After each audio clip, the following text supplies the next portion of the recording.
অবস্থিত একটি private university north ভারতের একটি তারই প্রতিবাদে আসাদ বাহাদুর মন্ত্রীর পক্ষ থেকে আজকে বিক্ষোভ মিছিল ও বিক্ষোভ সমাবেশ। আজকের এই বিক্ষোভ সমাবেশ থেকে আমরা দেশের দায়িত্বশীলদের নিকট এই মেসেজ পৌঁছে দিতে চাই অবিলম্বে যে তাকে গ্রেফতার দিনের ব্যাপারে কোনো জবরদস্তি নাই, কিন্তু আমাদের ধর্মের উপরে যদি কেউ কটাক্ষ করে, কেউ যদি আমাদের ধর্মের বিরুদ্ধে আঙুল উঠায়, তাহলে তাদের এই হাতটি ভেঙে দেওয়া হবে।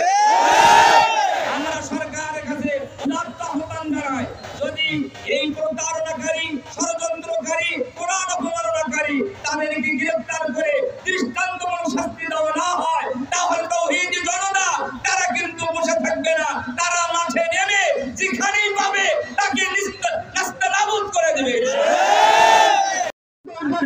মহাষড়যন্ত্র চলছে, এই ষড়যন্ত্রের অংশ হিসাবে আমরা সবিনয় অনুরোধ জানাবো অপূর্বময় সহ সেনা ধর্মদ্রোহী তাদেরকে অবিলম্বে গ্রেফতার করে তাদেরকে আইনের আওতায় আনা হোক, এই অবিলম্বে এটাকে কার্যকর করা হোক, এই দাবি জানিয়ে আমি আমার বক্তব্য শেষ করছি। এই গ্রেফতার করে তাকে রাষ্ট্রীয় আইনে নিয়মতান্ত্রিক ভাবে যথাযথ ভাবে ষড়যন্ত্র করেছে, কিন্তু ষড়যন্ত্র যতই করো ষড়যন্ত্র করে টিকতে পারবে না। যেভাবে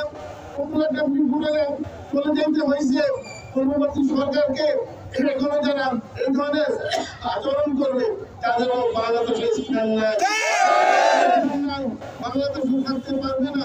মুসলমানের রক্ত এই দেশে মুসলমান বসবাস করে, এটা পূর্ব থেকে মুসলমান বসবাস করে এবং কেমন পর্যন্ত এই দেশে আমরা আশা রাখি মুসলমান বসবাস করবে। এই দেশ মুসলমানের দেশ না মুসলিম দেশ।